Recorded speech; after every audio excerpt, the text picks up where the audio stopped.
Morning, edit together.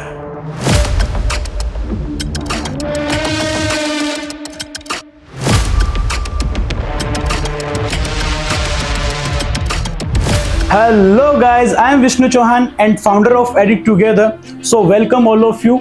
तो आज अपन बात करने वाले हैं सेटअप टूर के बारे में, जहां हम आपको बताएंगे कि हम कौन कौन सा इक्विपमेंट यूज़ करते हैं और हमारी टीम से भी आज हम लोग आपको मिलाने वाले हैं हम लोग कैसे वर्क को मैनेज करते हैं। सो चलते हैं, लेट्स गो।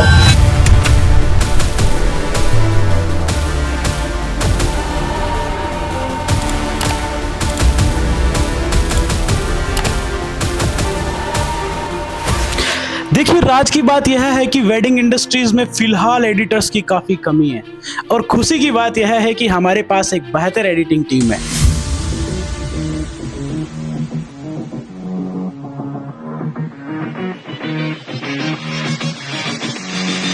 तो ये है टीम के सीनियर एडिटर मीट इरफान, जो pre wedding highlights shorts video के सबसे मजबूत खिलाड़ी में से एक है।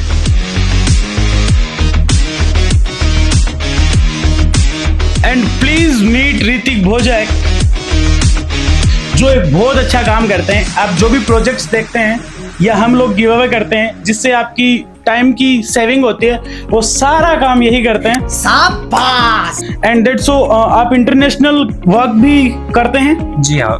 तो ये इंटरनेशनल क्लाइंट्स के भी वर्क करते हैं और साथ ही में प्रोजेक्ट के सारे वर्क करते हैं। तो प्रोजेक्ट के सारे वर्क भी आप ही करते हैं ना? हाँ। तो ये सब कुछ हैंडल करते हैं एंड टीम के बहुत अच्छे लीडर है और बहुत अच्छे एडिटर है। तो इतना मैनेज कौन करता है? तो मिलाते हैं आपको को founder of edit together, this is Deendayal Sharma, जो कि सब कुछ मैनेज करते हैं।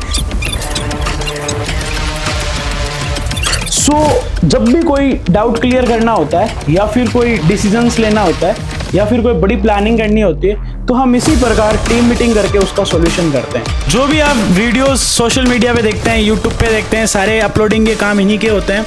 एंड क्लाइंट से बात करना, क्लाइंट्स को अचीव करना एंड सारी और जितनी भी सारी चीज़ें, सब कुछ यही मैनेज करते हैं। करता धरता वैसे यही है। तो अब हम बात करते हैं कि एडिटिंग के लिए हम कौन कौन से इक्विपमेंट यूज़ करते हैं।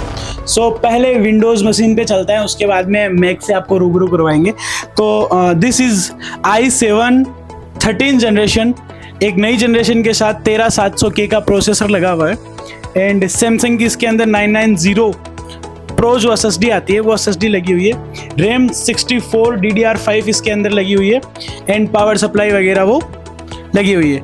एंड बहुत अच्छा वर्क करता है, अच्छे प्रोजेक्ट एडिट करता है एंड आज तक हमें कोई दिक्कत नहीं हुई। एज ए हम 4K भी यूज़ करते हैं। और हाँ, इसके अंदर ग्राफिक कार्ड भी नहीं है क्योंकि K सीरीज़ का प्रोसेसर हम लोगों ने लगा रखा है। और कोई डिटेलिंग वीडियो चाहिए हो PC के ऊपर, तो आप कमेंट में कमेंट कर सकते हैं, कमेंट बॉक्स में। तो वहाँ से हम भी इंस्पायर होके फिर वीडियोज़ बनाते हैं ना। तो इसी प्रकार का एक सेम एकदम डिटो, लेकिन वो है i7 12 जनरेशन 12700 के सेम कॉन्फ़िगरेशन का ये विंडोज़ है, एक अच्छी मशीन के साथ। ना आज तक इसमें कोई प्रॉब्लम हुई है, ना इसमें कोई प्रॉब्लम हुई है। लेकिन हाँ, हैवी प्रोजेक्ट्स थोड़े इसमें डाउनफॉल आते हैं एंड कभी कभी बाहर फेंक देता है। लेकिन हाँ, विंडोज़ में हमें फ्लेक्सिबिलिटी मिलती है कि बाहर की चीज़ों को आप ज़्यादा यूज़ कर सकते हो। मैक में इतनी नहीं मिलती। एंड प्राइस भी देखा जाए तो रात दिन का फ़र्क है भाई। और तो सबसे ये स्क्रीन जो है, इससे मैं आपको रूबरू करवा देता हूँ। ये 2K की स्क्रीन है और LG की तरफ से ये आती है। बहुत ही अच्छी स्क्रीन है एंड अच्छे कलर्स इसमें दिखते हैं। एडिटर्स जो है वो इसे ले सकते हैं एंड बहुत ही अच्छी स्क्रीन है। एंड साथ में बात करते हैं कीबोर्ड एंड माउस वो है ही। और हेडफोन्स वगैरह एडिटर्स को यूज़ करने चाहिए बाय द वे, क्योंकि साउंड बहुत ज़रूरी चीज़ है। साउंड डायरेक्ट जब ईयर में आता है तभी पता चलता है कि क्या चीज़ बन रही है, क्या चीज़ नहीं बन रही है। तो चलते हैं मैक पे एंड मैक के बारे में मैं आपको बताता हूँ। तो अब अपन चलने वाले हैं मैक में आपको रूबरू करवाता हूँ मैक मशीन से। तो ये बेसिकली मेरी मशीन है, मैं इसी शीट पे काम करता हूँ। एंड ये this is my MacBook M3 Pro 18 GB RAM के साथ 500 GB SSD के साथ इसकी कॉन्फ़िगरेशन है एंड बहुत ही अच्छी मशीन है। बाय द वे PC से ज़्यादा मुझे ये अच्छा लगता है। बाय द वे ये बहुत कॉम्पैक्ट है, कहीं पे भी लेके जा सकते हैं एंड प्रोजेक्ट बहुत अच्छे से एडिट होता है। इतना कॉम्पैक्ट होने के बाद इतना पावरफुल मशीन है कि वर्क करने में इतना इजी टू यूज़ है, डेटा कॉपी करने में इतना इजी टू यूज़ है, बहुत ही बेनिफिट्स है। लेकिन मेरे लिए बेनिफिट्स ये है, बाकी सबकी अलग अलग रिक्वायरमेंट होती है जिसको जो अच्छा लगता है। एंड इसके साथ मैं HDMI केबल के साथ इसे स्क्रीन के साथ कनेक्ट रखता हूँ। बाय द वे स्क्रीन थोड़ा मेरा 14 इंच वाला है तो थोड़ा सा मुझे स्क्रीन के रिगार्डिंग थोड़ा प्रॉब्लम होता है। तो बेसिकली मैं जब ऑफिस टाइम पे होता हूँ तो स्क्रीन का यूज़ करता हूँ एंड मुझे कोई दिक्कत नहीं है। एंड वायरलेस कीबोर्ड माउस जो है वो यूज़ करता हूँ, क्योंकि ये आपको भी करने चाहिए वरना मैक वाले कीबोर्ड काम आ जाएंगे। Oh no! तो ये है हमारी मैक बुक की दूसरी machine M1 Pro। This is very fast and smooth machine, क्योंकि ये 32 GB तक की रैम विथ 4 TB SSD के साथ है और 16 इंच का डिस्प्ले इसके अंदर है। तो सारा सब कुछ इसी से भी मैनेज होता है। बाय द वे हम वर्किंग के लिए 3 यूज़ करते हैं और सारा कुछ मैनेज एंड थोड़ी बहुत एडिटिंग के लिए M1 Pro यूज़ करते हैं एंड बहुत बेटर मशीन है भाई। तो बात सेटअप टूर के बारे में कर ही रहे हैं तो आपको एक बार टूर करवाई देता हूँ। तो ये है हमारी टीवी, जहाँ पे हम बेसिकली हमारे रिजल्ट को खुद ही चेक करते हैं, क्योंकि मैं एक्चुअल में फ्रीलांसर हूँ। I am freelancer cinematographer Vishnu Chauhan, जैसे कि आप जानते हैं, founder of edit together. And TV के अंदर जो हमारे रिजल्ट्स होते हैं वो हम बेसिकली चेक करते हैं और कभी कभी फन भी करते हैं ऐसा कुछ नहीं है। तो ये है हमारी अलमीरा, जहाँ पे हमारी कैमरास, गियर्स एंड काफ़ी कुछ सामान, लाइट्स इक्विपमेंट्स हो गए, स्टैंड वगैरह हो गए, ये सारे के सारे इसके अंदर रहते हैं। तो 2-3 कंपोनेंट है, एक ऊपर वाला कंपोनेंट है, इसके अंदर बॉक्सेस बने हुए हैं एंड ये नीचे जैगवार वाला अपना शेर, इसकी एक टांग टूटी हुई है वैसे बेसिकली, तो उसका ध्यान मत देना। और नीचे भी ऐसे ही कैबिन्स हैं। उसके बाद में मैं डिटेल से बताऊं तो देखिए, ऑफिस में जब अपन होते हैं तो सामान रखने के लिए बहुत सारी चीज़ें चाहिए होती है, क्योंकि धीरे धीरे करते हैं ना तो सामान बहुत ज़्यादा हो जाता है। और इसी के लिए हमने बना रखे हैं यहाँ पे ड्रॉवर। तो ये फर्स्ट एंड जैसे SSD हो गई एंड बेसिकली बहुत सारे सामान, जो कि जैसे इसके अंदर SSD रखी हुई है, एक नहीं 1, 2, 3 ऐसे करके रिमोट्स वगैरह सब कुछ, हेडफोन एंड काफ़ी चीज़ें इनमें रखी जाती है। तो 3 कंपोनेंट्स हमारे यहाँ पे है और ये हमारा है फर्नीचर, जहाँ पे 2 PC बेसिकली रखे हुए हैं जिनके बारे में मैंने आपको बताया था, और स्टूल्स वगैरह रखी हुई है। एंड हमारे CCTV कैमरास जो ऊपर लगे हुए हैं, CCTV कैमरास जो ऊपर लगे हुए हैं, बेसिकली 1, 2 और 2 बाहर, 4 कैमरे लगे हुए हैं। तो चलते हैं आगे की तरफ। तो कभी कभी एडिटिंग के साथ साथ बातें भी करनी होती है, बहुत सारी डिस्कशन भी करनी होती है, तो उसी के लिए थोड़ा आराम भी करने के लिए सोफ़ा जो बहुत सबसे ज़्यादा ज़रूरी है। एंड ये टी टेबल है जहाँ पे हम लोग चाय वगैरह बाकी सामान तो पड़ा ही रहता है, पता नहीं यार कितना पड़ा रहता है। तो this is my table and this is my MacBook, जिसके बारे में मैंने आपको बता दिया। एंड सेम वैसे ही 3, 1, 2 एंड 3 कंपोनेंट्स जो मैं बेसिकली सामान के लिए यूज़ करता हूँ।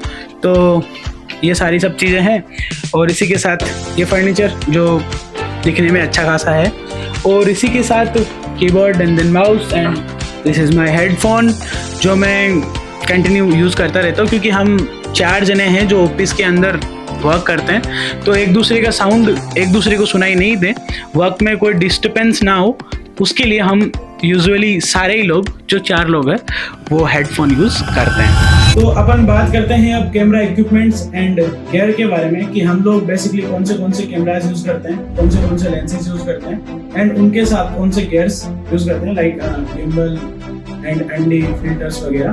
तो सबसे पहले मैं बात करता हूँ, this is Sony A7S3 and this is my dream camera. And सारी वीडियोस मैं जो सिनेमेटोग्राफी करता हूँ एंड हमारी जो वीडियोस बनती हैं वो सारी इसी कैमरे से बनती है। फिलहाल हम लोग जो है आईफोन से शूट कर रहे हैं, iPhone 15 Pro से। एंड ये प्री वेडिंग को लेके काफ़ी अच्छा कैमरा है। एंड इसके साथ जो है मैं 3 लेंसेज यूज़ करता हूँ। सबसे पहले जो है वो है 16mm जो विल्ट्रॉक्स की तरफ से आता है, ये f1.8 है एंड इससे मुझे बहुत अच्छी लाइट मिलती है एंड बहुत वाइड फ्रेम मिलती है, तो आप भी ऐसे लेंसेज यूज कर सकते हो।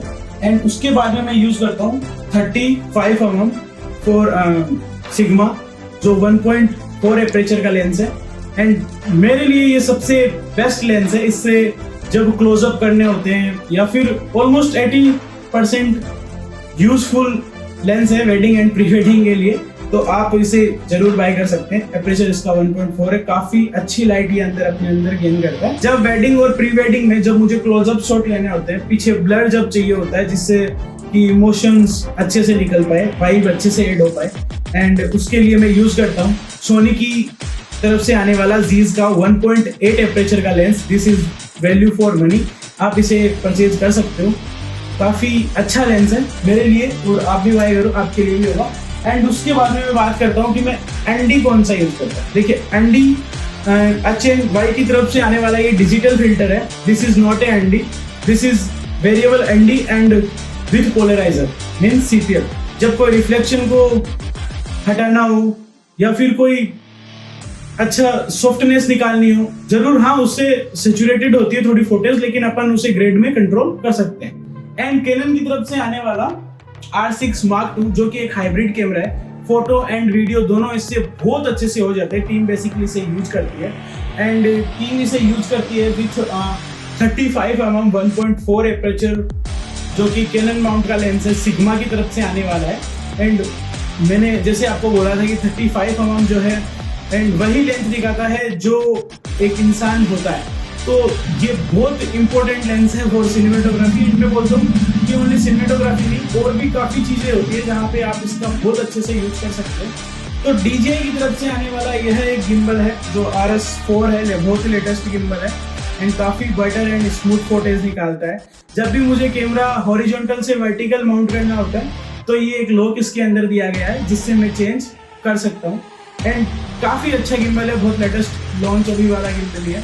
एंड उसके बाद मैं आपसे बात करता हूँ तो एक और गिम्बल हमारे पास है।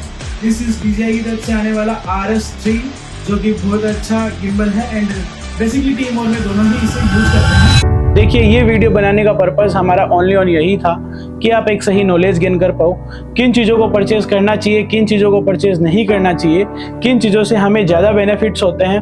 देखिए ये ऑलमोस्ट बहुत सारी चीज़ों पे डिपेंड होता है, लेकिन हाँ आपको किसी भी चीज़ का यदि फुल वीडियो चाहिए तो आप कमेंट बॉक्स में कमेंट कर सकते हो। And thank you all of you, अपना प्यार और सपोर्ट यूँ ही बनाए रखना।